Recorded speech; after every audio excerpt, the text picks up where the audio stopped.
jadi seorang koruptor sebagai pertanggungjawaban moral. Saya mau minta klarifikasi. Ini tanggung jawab siapa? Bapak malu nggak sih? Apakah saya dengar permintaan maaf yang benar?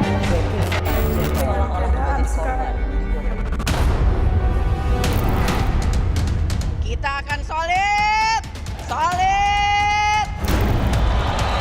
Jawa Tengah, siap. Jawa Tengah, siap. Mulai hari ini akan kita seruduk sekuat-kuatnya sekat-sekat penghambat kemajuan negara. Merdeka! Jangan lupa gosok gigi. Belajar giginya, Hi. Namanya siapa? Canda.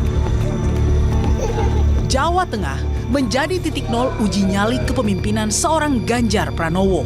10 tahun sudah, Ganjar menjadi orang nomor 1 di provinsi yang dikenal sebagai kandang banteng. Di masa kepemimpinannya, ada beberapa peristiwa yang sempat viral kala Ganjar turun belusukan.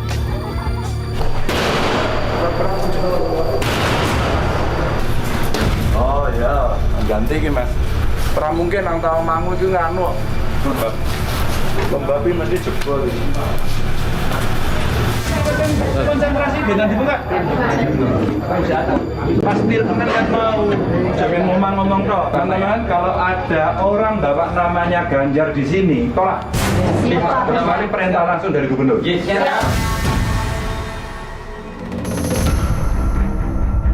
Sebelum menjadi kepala daerah, politisi lulusan Fakultas Hukum UGM ini sempat menjadi anggota DPR selama 2 periode, sejak tahun 2004 hingga 2013. Jiwa organisatoris Ganjar sudah terasah sejak berkuliah di Universitas Gadjah Mada tahun 87.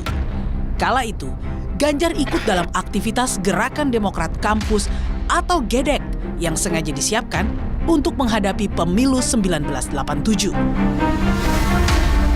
Selain aktif dalam gerakan kampus, Ganjar yang baru menamatkan kuliahnya setelah 8 tahun karena faktor ekonomi, juga sempat menjadi ketua organisasi pecinta alam di Fakultas Hukum UGM.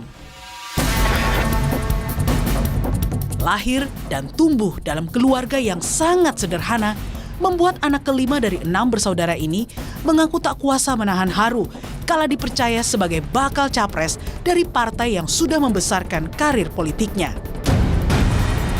Sejak tanggal 21 April, kader PDI Perjuangan diberikan amanah oleh Bu Mega untuk menjadi calon presiden.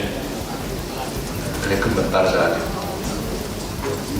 Karena saya persis seperti Bapak Ibu, orang biasa saja. Dari bapak saya pensiunan polisi yang pada saat itu Pak, angkatnya letnan 1. Yang hidupnya harus membayar hutang dari bulan ke bulan. Gaji bulan ini untuk membayar belanja bulan lalu. Demikian seterusnya. Dan kami anak-anaknya harus membereskan hutang orang tua kami setelah kami bisa bekerja. Jadi kami tidak hidup dalam keenakan dan kemewahan. Tidak sama sekali.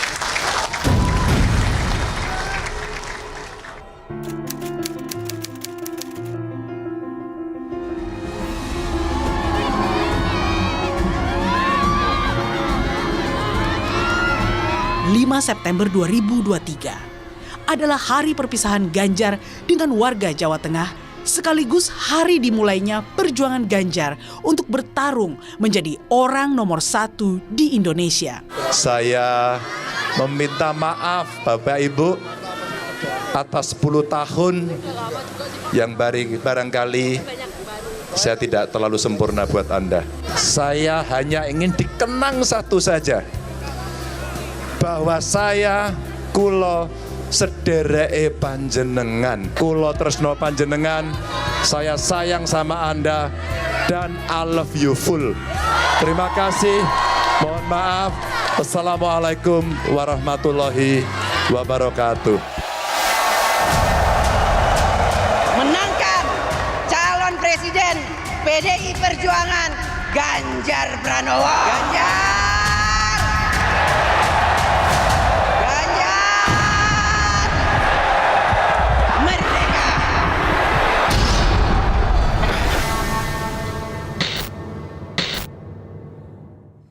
Saya sudah bersama mantan orang nomor 1 di Jawa Tengah yang kini maju sebagai calon presiden dari PDI Perjuangan, Bapak Ganjar Pranowo beserta keluarga tercinta, Ibu Siti Atikoh dan juga sang ananda Muhammad Zainuddin Alam Ganjar. Mas Ganjar, Mbak Atikoh, Alam, terima kasih sudah ke Rosi. Sama-sama, Mbak. Selamat datang, baru beberapa hari yang lalu kan baru landing dari umroh. Dan sekarang ada di Rosi, saya sungguh menghargainya. Jadi gimana, kemarin umroh pasti perjalanan yang sangat berbeda ya. Begitu lepas dari Gubernur Jawa Tengah, terus beres-beres, terus langsung umroh. Ide siapa nih, Mas? Ya, ide kami. Jadi setelah kami selesai, PR besarnya istri saya siap-siapin, packing-packing, terus kemudian kita pinjam rumah kakak untuk ya naruh barang dulu. Kita merencanakan, kita tinggalin yuk tugas-tugas dunia yang selama ini menjadi rutin dan padat. Dan kita ngerayu nih Alam nih, bisa nggak ikut umroh gitu. Karena betul-betul itu perjalanan yang mau kita bikin, kita udah menyelesaikan tugas 10 tahun, yuk kita bareng-bareng melepaskan problem-problem dunia, kita berdoa sambil ya bersama keluarga lah. Dan alhamdulillah bisa pasti berjalan. terasa sangat istimewa.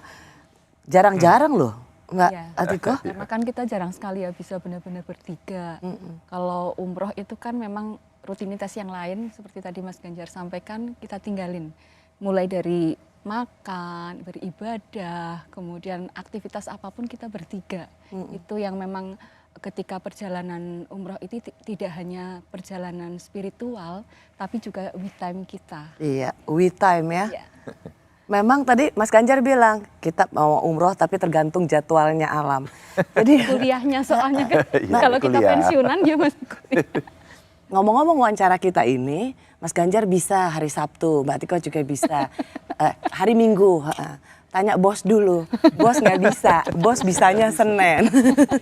Jadi soalnya dua-duanya pengangguran, saya nggak pengangguran. Tuh kan? Jadi kita pengangguran, jadi ikut sekarang jadwalnya dia. yang sibuk kan Alam ya, jadi Alam yang menentukan enak aja. Yang pengangguran ikut yang punya jadwal kuliah. Aku tanya loh Mbak, kemarin di mana acara di sini? Terus pagi kuliah, terus aku baru terbang tadi. Nah, Alam terima kasih banget di sini.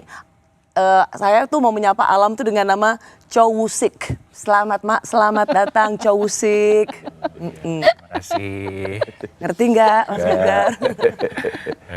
Lagi viral banget Mbak. Oh ya. Alam ini disebut Chowusik. Aktor Korea. Tapi nama panjang sebenarnya adalah Zainuddin Muhammad Zainuddin Alam Ganjar. Oke, yang kasih nama adalah pasti papa sama mama. Betul. Oke, kenapa jadi Alam? Mas Ganjar tuh dulu pecinta alam. Jadi ketika nikah memang ada kesepakatan dari kita kalau anaknya laki-laki dikasih nama Alam. Kalau nama belakang Ganjar karena bapaknya. Last name lah ya. Terus saya nitip satu dong, boleh nggak? Saya pas Alam lahir, saya nitip nama satu boleh nggak? Gitu. Oh, jadi Zainuddin itu Zainuddin. dari Mbak Atikoh? Zainuddin Zidane. Kalau Zidane sudah banyak, makanya saya pilihnya yang Zainuddinnya saja. Karena kebetulan saya penggemar bola dan waktu itu memang Zainuddin Zidane kan lagi Ngetop-ngetopnya ya. Iya. Iya, tapi jadi membuat namanya jadi Agak beda. Lebih modern lah. Tapi kalau ditelusuri lagi Mbak, Zainuddin tuh di Indonesia juga banyak. Zainuddin. makanya harusnya kamu dipanggilnya Zainuddin. Budi. Pengalaman dengan nama sepanjang itu gimana, Alam? Wah, capek Mbak tangan. Kalau misalkan ujian, tulis nama banyak. Kalau ujian nasional kan kelingkerin tuh. Itu habis doang waktunya buat tulis nama. Jadi kepotong buat ngerjainnya buat tulis nama doang. Enaknya kalau namanya depannya Z, kalau kita kan dulu enak, Mas Ganjar, kan paling terakhir. Kalau disuruh tugas atau dipanggil ke depan kelas, kayak gitu nggak ada ya? Ya kalau dibalik. Kalau misalkan yang dipanggil dari bawah, gitu. Sama, pertama Saya berarti. M kan. Oh Saya iya, aman. betul ada Muhammadnya ya, jadi lebih di tengah. Nah, kemarin sudah saya menyaksikan acara pelepasan di Jawa Tengah, dramatis sekali. Mas Ganjar juga tidak sanggup untuk tidak menitikkan air mata. Berat buat saya, karena jenengan semua adalah bagian dari saya, Dan saya adalah bagian dari panjenengan. Panjenengan adalah pemberi amanah itu. Hari ini mesti berhenti. Dan itu adalah tanggal 5 September pada hari ini. Saya menyampaikan terima kasih Bapak Ibu. Apa pengalaman seperti apa berada di atas panggung gitu Mas Ganjar? Saya tidak membayangkan situasi itu akan terjadi dan ketika kawan-kawan yang menyiapkan itu sedramatik itu, saya kaget sebenarnya. Jadi saya nggak tahu Mbak, pada saat diajak mau ke panggung itu begitu saya saksikan, wow banyak sekali. Dan kemudian ya saya ingin space untuk pamitan sebenarnya dan tidak terlalu panjang. Ya sebenarnya pidatonya nggak terlalu panjang ya Mas Terlalu Ganjar. panjang, saya ingin menyampaikan sudahlah terima kasih gitu aja. Karena masyarakat sehari sebelumnya kami dengan teman-teman PNS di kabupaten kota, Kades juga mereka hadir gitu ya. Teman-teman pengusaha, Forkompimda, tokoh agama, masyarakat kita hadirkan. Saya pamitan, jadi 3 kali pamitan lah gitu. Nah kemarin yang dengan masyarakat. Sebenarnya saya ya pasti menahan haru karena 10 tahun bersama mereka dan akan berpisah. Tapi sebenarnya saya bisa nahan. Terus terang harus saya jujur ini ngaku di depan Mbak Oci ini ngaku. Gitu. Ditampilkan video. Inilah perjalanannya. Terus sedih, saya tahan itu. Memang pada saat itu saya menjadi sedih. Tumpah gitu. Itu pada saat dengerin dia.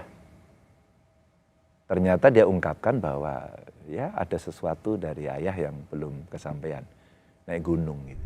Punya waktu 1 hari, aku sama ayah aja. Berdua, benar-benar gak ada orang lain. Kita jalan-jalan terus ngobrol. Itu aja. Dulu pas aku masih kecil, ayah janji di depan ibu juga, kalau nanti bakal naik gunung bareng. Gitu. Jadi kalau misalkan itu bisa terlaksana, I think it will be amazing. Pada saat itu, wah kena pukulan saya. Iya. Dan itu janji sejak kecil. Yeah. Sejak kecil gitu. Nah pada saat itulah kemudian saya merasa, ya di tengah seluruh kesibukan politik, ada sebenarnya yang tanggung jawab saya itu hilang. Adalah di keluarga. Meskipun mereka tahu, mereka memahami, tapi ketika Allah menyampaikan itu pukulan paling hook yang masuk ke ulu hati saya. Pek gitu ya, nggak tahan saya.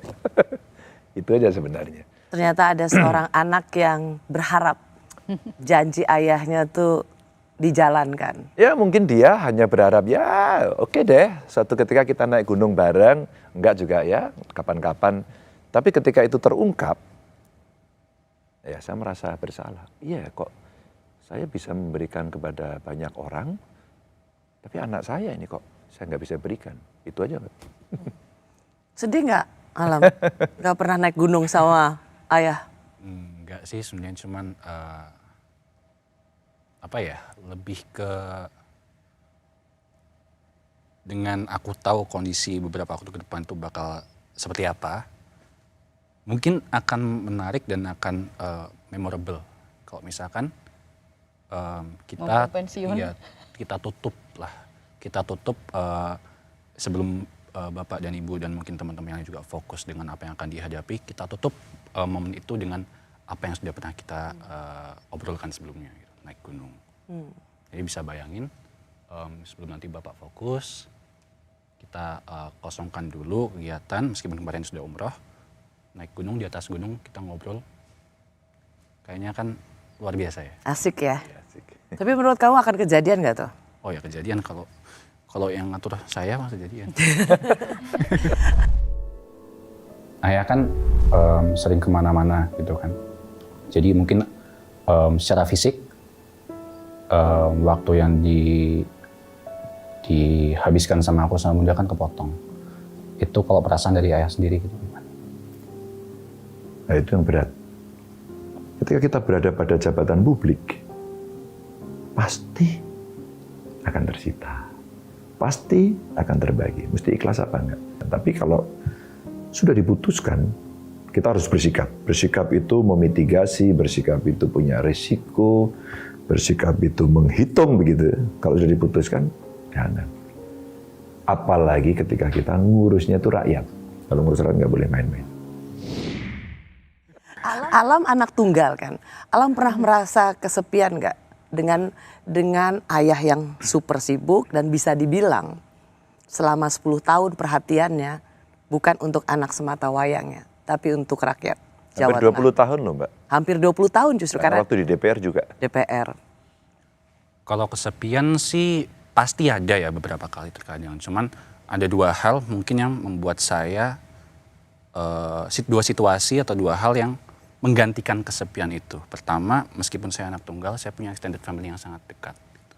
Dari keluarga besar itu juga sepupu, ada keponakan gitu. Karena kita bertiga kebetulan suka sekali anak kecil, suka sekali. Jadi kalau ada anak kecil di rumah tuh senang banget. Ya kedekatan itulah yang mungkin menutup kondisi saya sebagai anak tunggal dan merasa kesepian di bidang itu. Tapi untuk di sisi lain, karena bapak dan ibu sibuk juga gitu, meskipun sekarang pengangguran dan lebih sibuk saya, yang enggak sih, bukan soal aktivitas, bukan soal kesibukan gue juga, tapi lebih ke bagaimana bapak ibu membayar hal yang hilang dari physical presence. Tapi presence-nya itu selalu ada meskipun nggak secara fisik. Oke. Ya, misalkan saya butuhkan sesuatu, tinggal phone. Kalau misalkan saya kebingungan, tinggal tanya. Ya mungkin hal-hal itu yang bisa mengosong kekosongan dari segi fisik.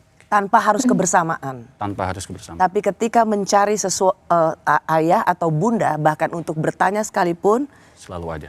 He and she will be there for you. Yes. Saya agak cukup makjub gitu dengar, saya pernah mendengar Mbak Atiko bilang begini, sebenarnya yang paling berkorban itu dari seluruh perjalanan karir seorang Ganjar Pranowo, yang mana saya mengakui benar juga ya, itu adalah anak loh. Iya. Dalam hal ini alam sebenarnya yang Dari sisi paling waktu ya? Dari ya, sisi waktu. dikorbankan. Yang pertama dari sisi waktu, yang kedua dari sisi spotlight, dari mulai kecil dia kan sudah menjadi dinotis oleh orang. Jadi ketika di DPR tentu beda ketika di Jawa Tengah. Begitu kita di Jawa Tengah, saya sudah bilang ke drivernya, tolong ya Pak, jangan pernah bukain pintu alam. Oh gitu? Perlakukan alam seperti anaknya atau cucunya. Apa enaknya jadi anak gubernur alam? Bawa Apa tas enak? sendiri. Enak lah, bisa diundang Tante Rosi. Gimana kalau enggak, coba. Iya, ada privilege, ada tetap ya. Tapi kalau ini hal-hal keren yang loh Mbak. seperti itu, Jadi dari awal udah wanti-wanti. Ya. Driver tidak boleh bukain pintu untuk alam. Biar dia buka sendiri ya. barang juga harus dibawa sendiri. Jadi nggak boleh dibawain seperti Kenapa itu. Mbak? Why? Karena yang pertama dia itu anak tunggal, yang kedua dia ayahnya gubernur. Kadang orang tua itu tidak sadar mereka memberikan racun dengan cara memanjakan. Padahal ketika kita memberikan challenge, ketika kita memberikan kayak perhatian-perhatian, tetapi bukan dengan memanjakan, itu kan yang terbaik. Tapi kalau semua difasilitasi, semua dipermudah, anaknya nanti tidak berkembang.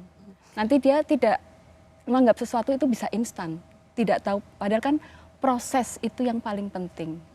Banyak orang tua ketika dia sibuk dan kemudian orang tua itu juga sukses dengan kekayaan, maka kompensasi untuk anak itu atau bayaran untuk anak itu adalah dengan memberikan privilege, kemewahan supaya itu menggantikan perhatian mereka.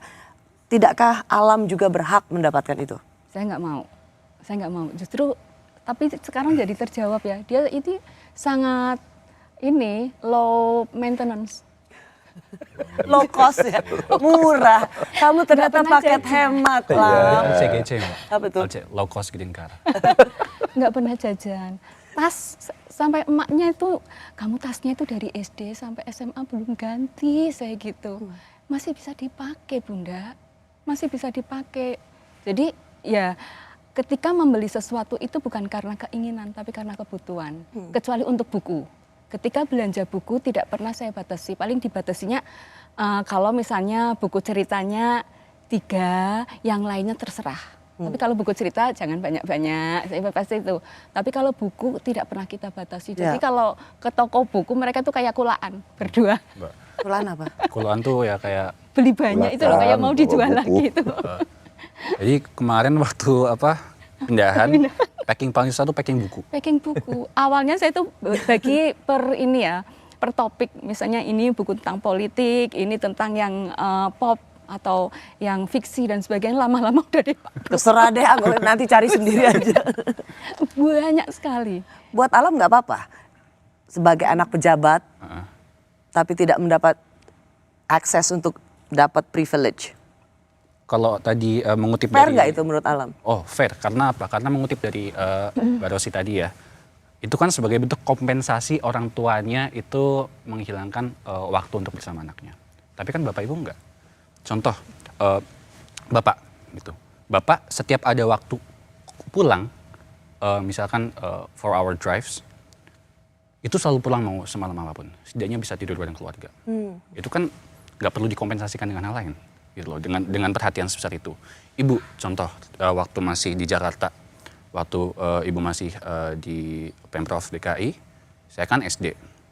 Itu kita rumah sempat di Cibubur, Ibu kantor di Cempaka Putih, di Gunung Sahari. Gunung Sahari. Itu berangkat jam 4:30, pulang baru mungkin jam 9 malam, itu jam 8:30, jam 8 sampai 9 malam. Itu Ibu setelah pulang masih ngajarin saya buat belajar. Bikin PR? Bukan bikin PR. Bikinin Soal latihan. Oh oke. Karena dia kan sekolahnya bahasa Inggris. Dulu masih agak susah nyari soal-soal bahasa Inggris. Jadi saya mau. Ibu yang bikin soal? Bikin soal sampai jam 3 malam, kadang jam 2 malam. Buat saya ujian. Oh gitu. Jadi saya keluarin satu-satu. Ketika saya nggak bisa nemenin belajar, saya ke Mbak, ini nanti buat belajar alam. Jadi selama 1 semester saya itu sering lembur untuk pelajaran 1 semester dia. Wow. Saya belajar juga. Jadi apa? Oh ini kurikulumnya seperti ini. And you don't take that for granted. This is the privilege.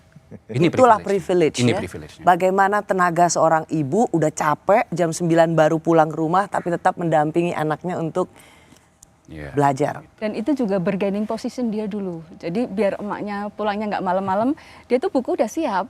Tapi nggak mau belajar dulu kecuali emaknya udah datang. Oh, kamu politisi juga ya. punya ini bargaining power ya. Cuman beda, nggak pernah belajar sama Bapak. Saya sekali belajar sama Bapak nilai jelek. Berarti kamu juara Olimpiade Science itu berkat ibu ya? Iya, akumulatif. Ya. Coba kalau diajarin ayah, pasti. Iya, juara dunia pasti. So are you proud of him, Mas Ganjar? Oh tentu. Waktu dia mulai bersekolah, ditinggal kuliah. Saya masih di DPR.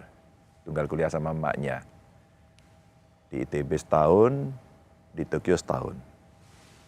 Saya mencoba menjadi single parent. Setiap malam betul kata Alam tadi kita pulang, terus kemudian saya pulang jam 9, jam 10, bisa jam 7 kalau cepat gitu ya. Kalau jam 8, 9 dia mulai tidur, jam 10 itu waktunya ngompol dia. Jadi tidur sama yang ngomong. Emang penting ya itu harus diceritain. Iya, karena ada cerita yang menarik ya. Bukan, ada yang cerita menarik, karena pada saat itu saatnya ganti popok atau biasanya ganti celana lah. Tidak pakai popok biasanya. Nah itu saatnya saya pindahkan ke kamar tidur saya. Saya bopong sendiri. Maka sampai hari ini saya kalau bau ompolnya anak-anak itu suka saya. Nggak tahu ya kenapa. Dan itu ikatan emosional yang terjadi. 2, ada satu value yang bagus ya. Dia ini nggak kenal uang. Sejak kecil. Jadi umpama lebaran dikasih keluarga, Pak D, kakak saya ngasih, siapanya ngasih gitu. Terus ada saudara yang minta dikasih aja. Ya buat aku dong. Ya udah buat kamu. Nggak ngerti duit dia. Dia kok bisa? Sampai SMA masih bawa rantang itu loh. SMA? Masih. Dia bawa makanan dari rumah. Dia nggak suka jajan. Oh, ini didikan karena didikan ibunya. Ya karena saya merasa sih kalau makanan dari rumah sehat ya. Terus kita bisa menentukan menunya kan. Menunya harus seimbang seperti itu. Kalau kebetulan SD dia dulu juga nggak ada kantin ya. Nggak ada kantin. Memang dididik. Soalnya anggota DPR 10 tahun, betul ya Mas Ganjar? Ya. Gubernur 10 tahun. Kenapa pilihan didikan itu justru pada kesederhanaan? Padahal, padahal sebenarnya dia bisa dapat lebih. Kalau menurut kami itu bukan kesederhanaan, tapi itu kebiasaan. Kami di keluarga memang seperti itu. Jadi bukan itu diterapkan hanya pada Alam, tapi memang kita sehari-hari seperti itu. Kalau Alam malah berbeda, malah dia bingung kan, loh ayah ibunya nggak seperti itu kok saya diperlakukan lain. Gitu. Kalau misalkan dari point of view-ku ya Mbak, mungkin soal kebutuhan dan keinginan kan.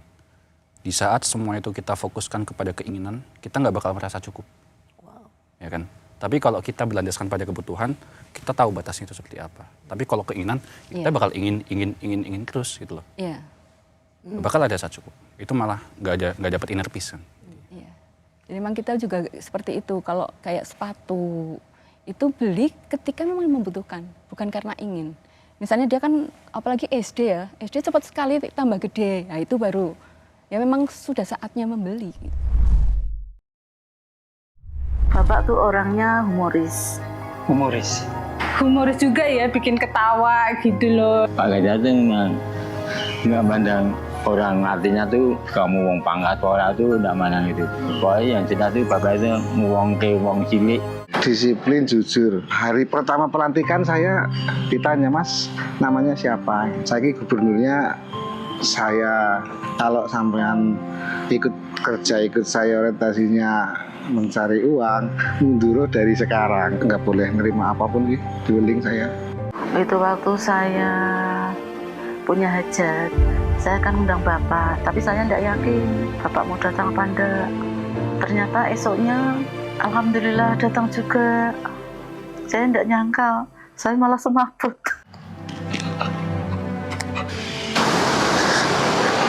Saya sebetulnya yang kepengen ikut lagi, tapi ya umur saya cuma hanya satu. Nanti kalau pas luar kota itu ada rangkaian, ada pengawalnya tuh kan, saya kalau nggak bisa mengikuti rekan saya nggak enak. Nanti kalau jalan jauh dimasukin mobil luar, saya kan udah nggak mampu di rumah sampai merenung kok.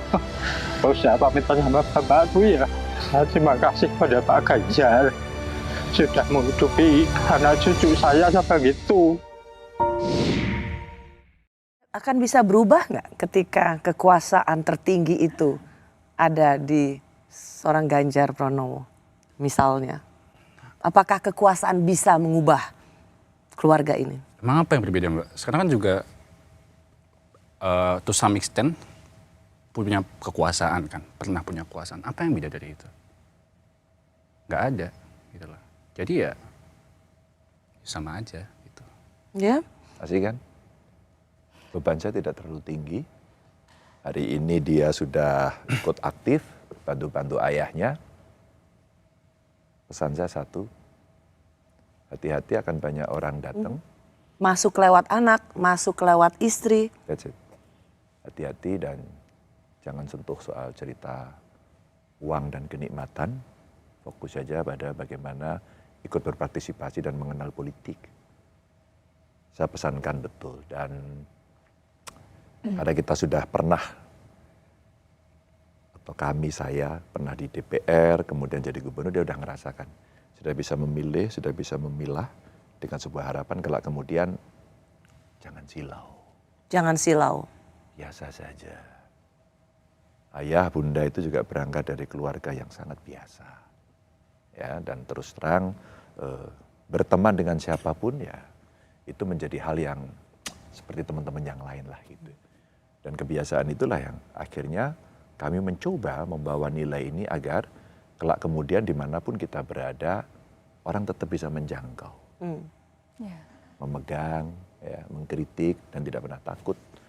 Dan itu menurut saya nilai yang penting. Maka saya senang karena dia mengatakan bahwa Alam katakan apa bedanya. Kekuasaan itu bisa mengubah orang, bisa mengubah. Ya, ketika semua orang melihat sebagai wah ini the most powerful family, let's say, wah itu mereka banyak sekali yang akan masuk dengan cara apapun. Sebagai misalnya pengalaman sebagai istri gubernur, Mbak Atiko tidak melihat itu, bagaimana menghindari godaan itu? Saya orangnya to the point banget ya. Jadi mungkin awal-awal orang juga pada kaget. Ketika Mas Ganjar baru dilantik itu ada yang mulai nitip masalah jabatan. Terus langsung saya bilang, saya itu bukan baper zakat. Baper zakat itu yang ini loh ya, apa? Memverifikasi, nyeleksi. Saya itu bukan baper zakat. Saya ketua tim penggerak PKK. Urusan saya adalah pemberdayaan masyarakat. Kemudian ada lagi yang nitip masalah lelang apa proyek. Terus saya bilang, saya bukan panitia lelang. Jadi mungkin tersinggung, tetapi saya mengatakan dari awal seperti itu. Jadi udah begitu seperti itu nggak ada yang berani lagi, nggak ada yang berani. Ketika kita dari itu kecil juga sikap ya, itu prinsip. Dari kecil juga kami didik untuk berani berkata tidak. Berani berkata tidak. Mungkin caranya ya, saya juga... Tidak untuk apa nih Mbak? Ketika memang itu tidak sesuai. Jadi jangan pernah karena pekewuh itu ya, nanti kita mulai main-main seperti itu. Awalnya mungkin karena nggak enak, karena mungkin teman atau saudara. Tetapi sekali kita itu mungkin melenceng, itu akan sulit. Jadi kalau menurut kami ini kan punya saling memiliki ya. Saling memiliki, ini adalah bagian dari bagaimana kita saling meluruskan agar tetap on the track. Seperti tadi Mbak Rosi bilang, itu kan godaannya besar. Ya, godaannya akan luar biasa. Besar. Nah, kita punya saling memiliki, alam bisa meluruskan Bunda, Bunda bisa meluruskan alam, dan Mas Ganjar seperti itu. Jadi eksekutif, kita legislatifnya Mbak. Check and balance. Kalau ada yang salah hak angket. Jadi di rumah juga yang kita menjalankan fungsi itu. Wow, yang saya juga cukup terharu mendengar testimoninya Alam yang diputar di Jawa Tengah bahwa selalu ada tempat untuk bersandar.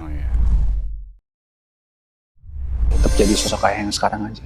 Jangan pernah lupa juga ada aku sama Bunda. Jangan sampai ayah cuma jadi tempat bersandar, tapi ayah juga punya tempat bersandar. Itu ditujukan ke ayah ya? Iya. Bahwa ya ke bapak ibu. Bahwa ayah juga tetap perlu tempat untuk bersandar. Iya. Dan itu adalah Bunda dan Alam. Iya. Ya karena keluarga itu ekosistem, Mbak. Timbal balik. Jangan sampai hanya satu orang memberi yang lain menerima. Tapi semua itu harus saling. Dan nggak boleh orang itu merasa dia paling kuat, dia paling nggak butuh. Itu nggak bisa, karena kita di keluarga itu saling membutuhkan. Ayah punya fokus apa, aku sama Bunda support. Bunda mau ada fokus apa, aku sama ayah support. Begitu pula aku ada fokus apa, ayah Bunda support. Itu aja, sebenarnya sesimpel itu. Padahal waktu Mas Ganjar sebagai gubernur Jawa Tengah dibully, Mas Ganjar tuh bilang, boleh hina saya, tapi jangan keluarga saya. Saya mesti memprotek keluarga saya. Keluarga saya melebihi dari seluruh jabatan dan harta. Lebih, Mbak. Maka saya sampaikan, yang punya jabatan publik saya. Maka istri saya sebagai ketua PKK nggak boleh ikut terlibat. Apalagi anak saya. Tentu dia belum masuk pada wilayah ini. Maka kemudian saya mesti memprotek. Dan saya akan bertanggung jawab atas keputusan politik saya. Dan anak istri saya tidak akan saya libatkan di situ. Dan dia tidak akan melibatkan diri. Tidak akan dilibatkan dalam keputusan-keputusan publik. Bahaya, Mbak. Selalu ada sisi gelap dari kekuasaan yang Mbak Oci sampaikan tadi. Masuk lewat anak, lewat istri, lewat saudara, lewat siapapun. Dan itu jamak kan terjadi. Ada evidence base-nya. Maka kita mencoba memprotek. Termasuk kemudian saya bicara, nah, saya sudah gede, kita bicara, saya terus terang saja, saya ceritakan, Mbak. Saya tidak pernah bercerita saya akan running presiden. Yang ada adalah semua membaca survei. Dan pada saat sebelum 21 April, saya ngomong berdua sama dia. Saya buka cerita rahasia dikit. Saya panggil dia. Ngobrol berdua. Saya sampaikan, Lam, sekarang kita bicara antar laki-laki. Dewasa. Kayaknya ayah akan running presiden. Dan itu sesuatu yang tidak mudah. Tapi itu bukan tujuan utama dari hidup ayah. Tujuan utamanya adalah kebahagiaan kita bertiga. Bukan itu. Tapi ini amanah publik yang kayaknya ayah akan ke sana sebelum 21 April. Jadi siap-siap. Kelak kemudian akan ada cerita A, B, C, D, E. Dan alam boleh bersikap apapun pada soal itu. Ya, saya bangga. Dan dia kasih support gitu. Oke, good. Dia bilang gitu. Oke, good. Ya. Siapa yang minta izin ya? Sana beliau kayaknya ya, oke, good. Gayanya itu loh, oke, good. Asli kamu ngomong gitu? Ya kira-kira. Bagus. Ya, no other comment lah. Sebenarnya dia mau bilang, terus gue mau bilang apa ya Alam ya? Oh, tapi aku bicara, mesti bicara wow gitu. Enggak ya? Emang terus gue bisa bilang apa menurut lo? Masa kemudian bilang bercanda? Koreksi dikit Mbak Oci. Waktu itu yang obrolan aku sama Bapak, itu aku yang ngajak ngomong. Aku minta waktu ke ayah. Ya, bisa nggak ada waktu berdua? Mau ngobrol serius. Terus akhir-akhir ini baru dengar dari sahabat-sahabatnya Bapak gitu. Waktu pertama kali saya ngomong soal itu, udah ketakutan dia. Takutnya saya bikin masalah. Masalah gitu. Ternyata saya kan ada lagi ngembangin e-sports. Nah, saya konsultasi terkait gimana-gimananya. Terus juga udah ada yang mulai mendekat. Gitu, saya juga konsultasi buat selektif. Baru saya akhirnya tanya soal ini. Terus Bapak jelasin sesuai yang tadi. Jadi kamu mau nanya, Pak, kira-kira what's going on gitu ya? Apakah ada plan untuk itu ke Pilpres gitu? Ya itu sebenarnya sedikit substansi di situnya, tapi payung besarnya lebih ke bonding. Iya, fokusku sih. Bahwa ada rencana. Iya, karena rencana tersebut kurang lebih kan bersinggungan sama bukan bersinggungan ya, lebih ke ada residual effect ke hal-hal yang mau aku lakukan kan. Kayak aku berarti harus lebih hati-hati atau apa. Jadi aku bisa langsung mengambil posisi gitu loh, sikap. Kalau misalkan emang seperti itu, ya aku harus menentukan sikap yang jelas gitu. Berarti nggak boleh ini, nggak boleh ini, nggak boleh ini, nggak boleh ini. Kalau misalkan aku masih belum tahu informasinya kan semua masih bola liar. Oke. Jadi aku juga nggak Ini tahu. hanya mau soal e-sport aja? E-sports dan mungkin fokusku ke depannya kayak misalkan. Ribet ya jadi anaknya Ganjar ya? Ya enggak sih Mbak, kalau misalkan punya pemikiran yang jauh kan harus gitu. Planning ke depan gitu. Anu aja Mbak, mencoba. Karena semua orang kan bilang, bapak gue gubernur, bentar lagi capres, opportunity itu akan ada di depan mata. Justru itu malah lebih hati-hati. Mbak, itu justru yang dia omongkan ke saya. Dia tahu bahwa opportunity akan gede banget. Yang saya bangga pada dia adalah dia sampaikan itu. Ya, aku sekarang urus e-sport. Dan aku akan lakukan A, B, C, D, E. Aku akan bersinggungan dengan ini, itu, ini, itu. Gimana ya? Kita langsung kasih. Kamu mau kemana? Mau ke sana? Oke, kalau ke sana hati-hati. Mau dukungan, kerjasama, support, sponsorship, dan sebagainya, berteman. Oke. Dan dia cerita, ya aku sama ini, oh yang ini jangan. Supaya tidak ada konflik kepentingan. Iya. Itu yang mau saya sampaikan. Sehingga, kelak kemudian hari ini tidak mengunci. Ayah jangan sampai terkunci pada urusan ini. Kalau enggak Mbak, kemudian digelontorin karena fasilitas itu, anaknya Ganjar lagi seperti ini, diokein, ntar seandainya tidak, dia akan terkunci atau kemudian impact-nya akan ke saya. Nah, dia sangat demokratis mengungkapkan itu, oke ya, berarti aku enggak, aku ini aja. Dan itu yang kemudian proses demokratisasi komunikasi ini yang saya senang karena akhirnya dia menyampaikan. Dia kayaknya sudah juga menghitung-hitung gitu. Apakah yang akan saya lakukan ini akan berdampak ke ayah dan Alam tidak ingin menjadi beban supaya keluarga ini tidak punya utang apapun pada yang lain sehingga selalu merasa terikat kan kira-kira gitu kan? Iya, kan tadi Bapak juga ngomong kan, ya kalau misalkan statement di publik untuk jangan nyerang anak dan istri saya kan, itu kan bentuk Bapak ngeprotek keluarga. Ya, ini bentuk saya ngeprotek keluarga juga.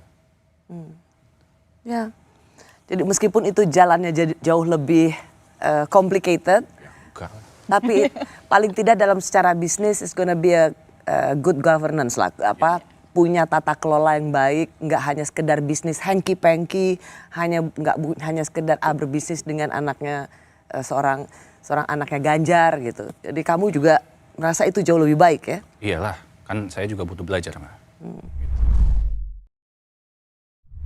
Sebuah kehormatan buat saya mendapatkan penugasan ini sebagai kader partai.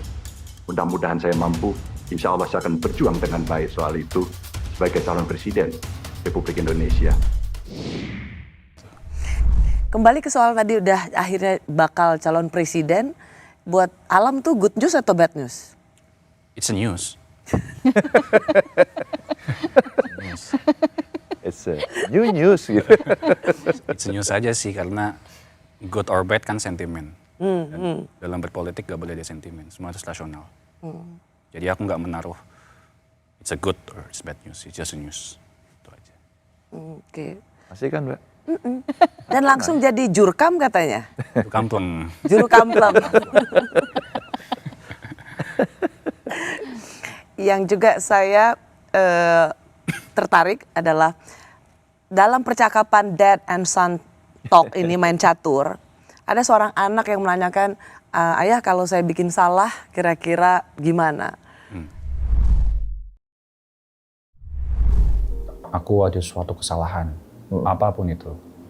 Dan itu ternyata merembet kemana-mana termasuk ayah.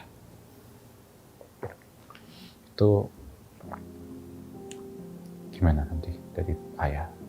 Satu, dicegah. Begitu sudah terjadi, itulah risiko. Maka risiko harus dikelola. Perjalanan kehidupan sudah terjadi. Alam melakukan kesalahan, oke Alam segera perbaiki. Tapi ini menjadi public talks dan sebagainya. Buat ayah. Wong Alam anaknya ayah kok. Cara meredakan gampang sekali. Sini. Dalam pelukan ayah bunda, selesai. Alam bisa selesaikan, kalau enggak di sini. Ayah yang selesaikan. Itu juga jadi kepikiran seorang Alam. Iyalah, ibu mesti juga berpikiran yang sama kan, karena ya kita masing-masing nggak ada yang mau gitu loh, melakukan Jadi beban ayah ya? Ya nggak cuma beban ayah, beban masing-masing gitu loh. Kita nggak mau orang lain tuh dapat negatif efek dari apa yang kita lakukan kan pasti. Bahkan bukan ke keluarga, ke orang lain, mungkin ke extended family, to our friends, kita pasti nggak mau gitu. Cuman karena ini stake-nya sangat besar, yang ada konteksnya sama ayah, itu ya aku harus benar-benar clarify hal itu, karena aku juga harus benar-benar hati-hati soal itu. Kesalahan apa yang masih bisa ditolerir dan apa yang tidak bisa ditolerir, Mas Ganjar, untuk seorang Alam? Relatif banget sih ya. Saya sebenarnya sudah kasih rambu-rambu ya. Cerita soal governance kan saya ada di situ. Ketika kemudian dia masih dalam frame governance, oke gitu ya. Dan ketika kemudian melebihi itu tidak oke. Dan dia sudah sangat tahu pada apa nilai-nilai itu begitu ya. Sehingga proses untuk memitigasi itulah yang kemudian dia biasanya tanya, ya hari ini gimana? Oke, dia jalan. Ini tidak. Dan saya sampaikan, saya mau running presiden, akan banyak orang datang. Rambu-rambunya tebal sekarang. Nanti akan ada tawaran XYZ dan seterusnya. Jangan ya. Gitu. Ya. Udah, dia saya lepas kemanapun kita tenang. Kalau kamu butuh sesuatu, apalagi yang terkait dengan material, kaya. Ngeri kan Mbak? Kalau kemudian orang datang berbondong-bondong ketemu dengan seperti itu. Tapi kamu harus membina hubungan baik dengan dia. Saya sampai hari ini senang karena tradisi di keluarga kami, hormatilah orang lain, hormatilah keluarga. Makanya kalau kemudian saya minta, oke, relasimu tetap harus baik. Dia biasanya kalau ketemu orang yang lebih senior, ya, agar kemudian dia tahu bahwa menghormati orang lain itu jangan kamu pandang jabatannya, jangan kamu pandang kekayaannya, tapi pandanglah bahwa ini senior, ini orang yang layak dihormati. Maka ya kadang-kadang hal kecil kita ingatin, tidak hanya sekedar materi, jabatan, dan sebagainya, tapi menghormati itu penting loh. Kata di bundanya cerita, bawa tas sendiri, bawa ini sendiri, ya itu sesuatu yang menurut saya kami senang. Waktu kemarin mau pulang, kita mau pergi meninggalkan rumah, ini kesan sama supir yang nganterin, Pak Wo itu namanya, Itu luar biasa karena sejak kecil. Iya, SD yang nganter-nganterin sekolah ya. Iya, itu. Juga cium tangan. Cium tangan. Iya, dia sama itu. Mbak yang dulu dari alam lahir, kalau dia datang, kan udah punya anak sekarang, dia juga cium tangan. Mbak yang ngasuh dia dari kecil, Mbak Hom. Kalau kita bicara soal masuk ke proses yang akan Mas Ganjar lalui, yang pasti juga akan mempengaruhi Mbak Atikoh dan Alam. Ini kan akan sebuah dengan era sosial media saat ini, itu kan komen tuh akan bisa sangat sadis dan keji gitu. Mbak Atikoh siap? Sudah teruji.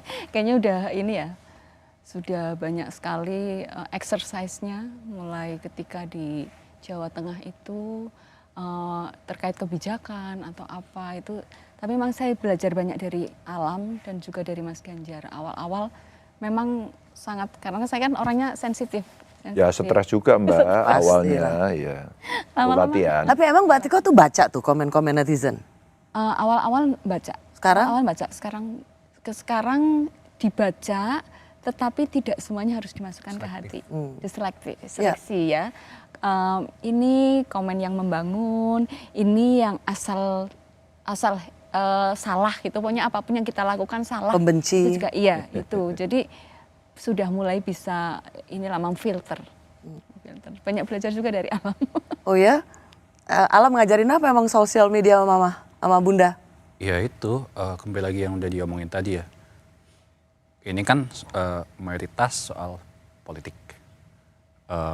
Serangannya ataupun komentarnya pun juga berkaitan dengan politik. Everything is political.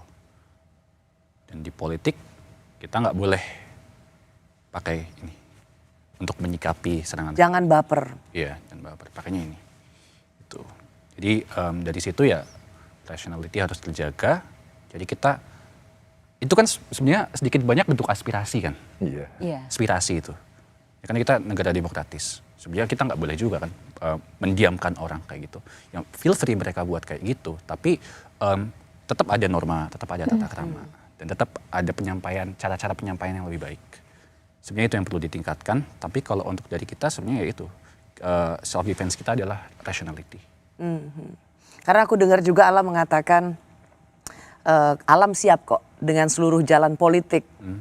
Ayah Ganjar Pranowo, Alam siap. Tapi Alam ingin ibu tetap ada yang jaga. Karena yang harus benar-benar jaga itu adalah Bunda. Karena bundanya cengeng ya. Karena ini Mbak, dan dia Tapi ngalami. emang kalau komennya itu kan kadang-kadang netizen brutal, sadis. Memang kan up and down gitu ya, kondisi politik apalagi kalau sudah turbulence. Ya, dia tunjukkan, dia sudah tumbuh jadi anak yang mengalami proses itu langsung karena anaknya Ganjar. Terus kemudian dia mengalami ada yang positif, ada yang negatif.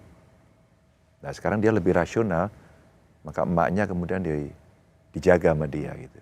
Udah ya, ayah jalan di sini, Bunda aku yang ngurus. Gitu.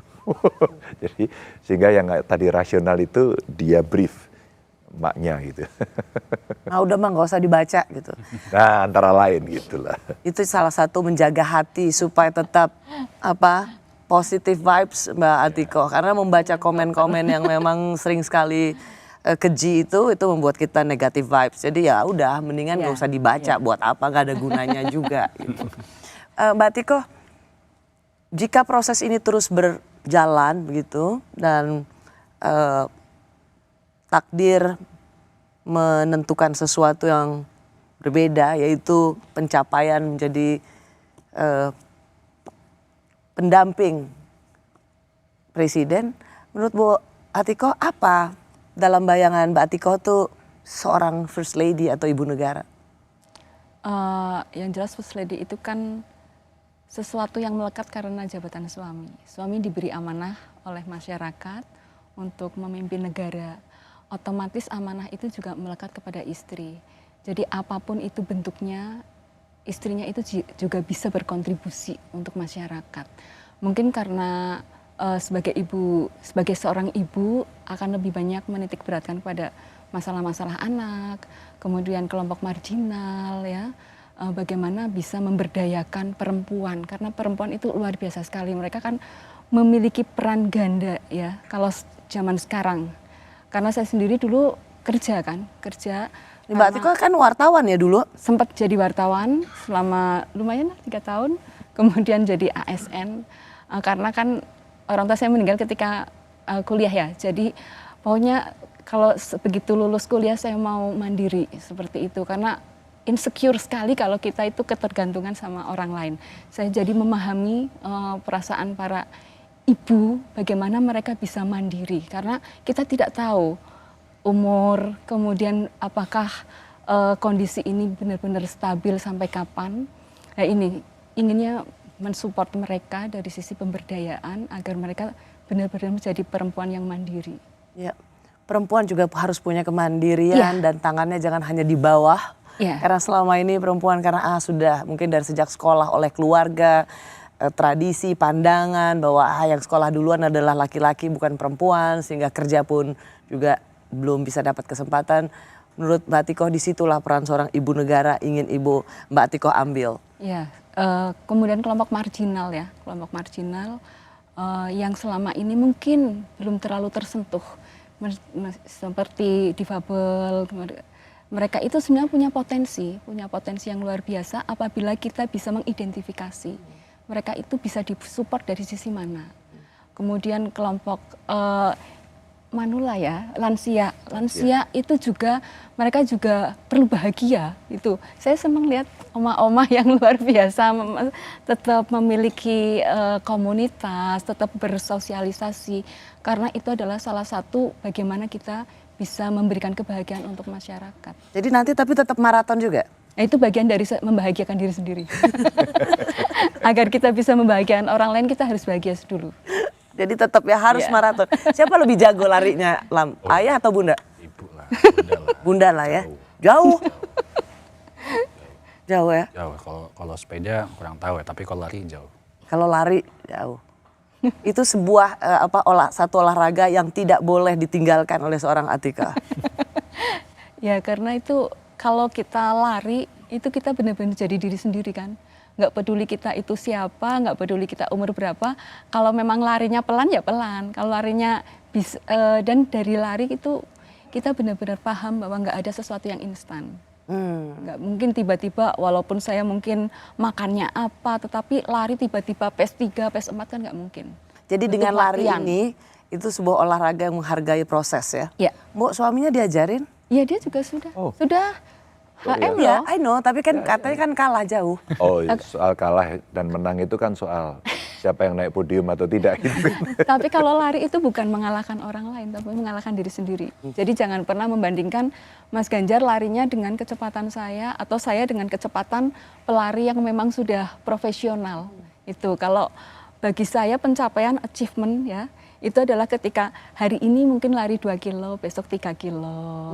Hari ini lari jalan, seperti itu. Kita udah tua, Mbak. Kalau yang lari penting itu sehat. ada istilah ya, sehat. Listen your body. Listen to your body. Kalau kita nggak mendengarkan ya malah nggak bahagia kan? Nggak bahagia, kita paksain kan. Ya, capek. Yang penting kita olahraga, kita sehat. Kita penggemar olahraga semuanya. Dan kita orang yang berolahraga. Kalau dia olahraganya, apa ya Lam ya? Apa? Ya sesuai namanya lah. Iyalah. Main bola. Basket. Kadang-kadang. Basket, badminton, tenis, e-sports. E-sports ya? E-sport, lihat aja jempolnya kan. Kebanyakan main ya. So, Mas Ganjar, dalam proses-proses ke depan ini, tuh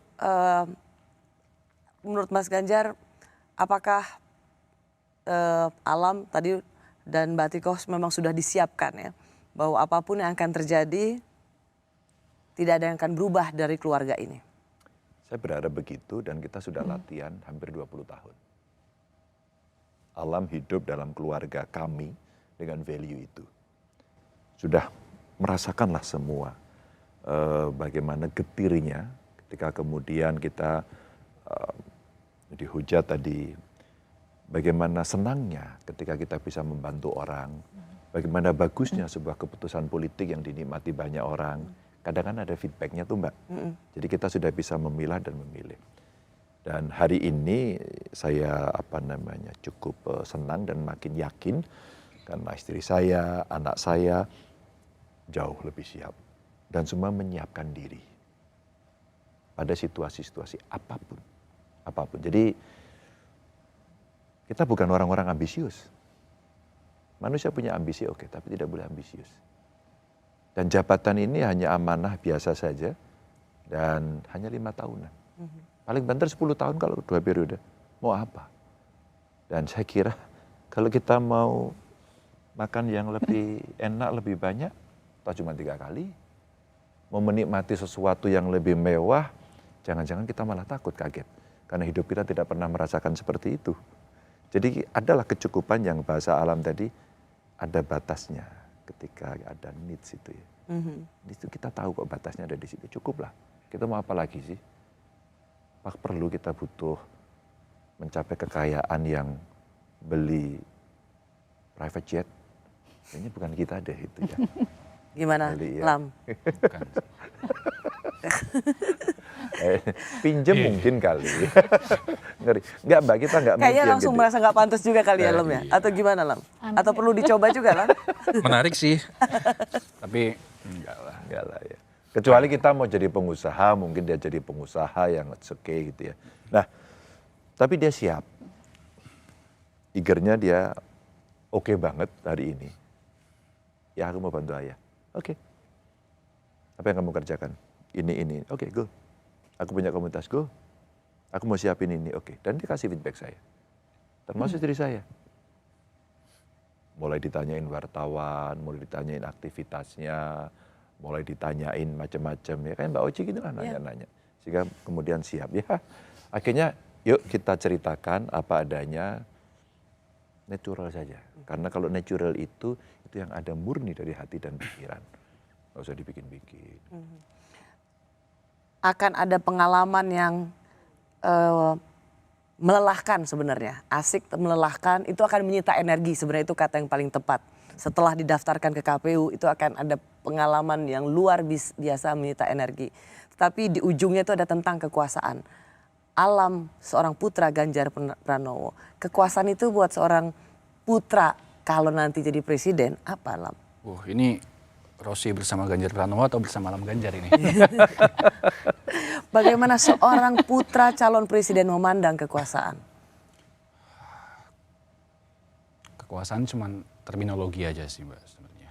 Karena kan yang perlu kita sadari dari kata kekuasaan itu adalah bagaimana sesuatu kekuasaan itu bisa mempengaruhi banyak orang. Let's focus on that aja gitu.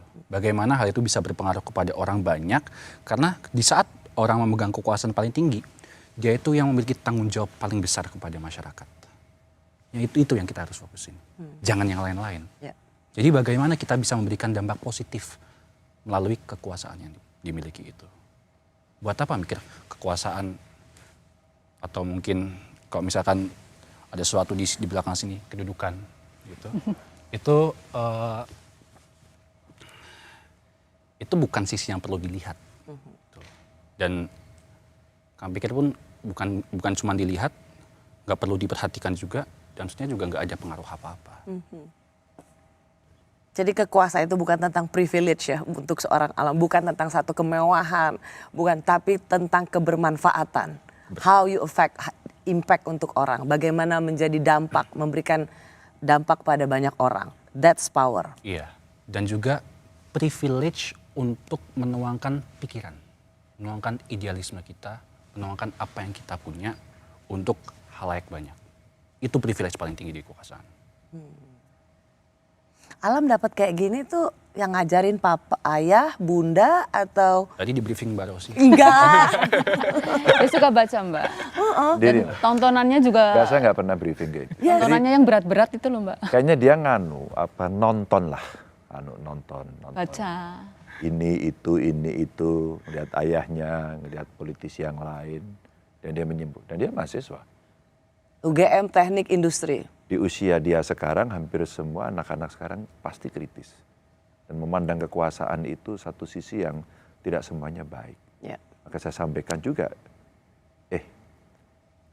menjadi pemimpin itu itu menderita loh.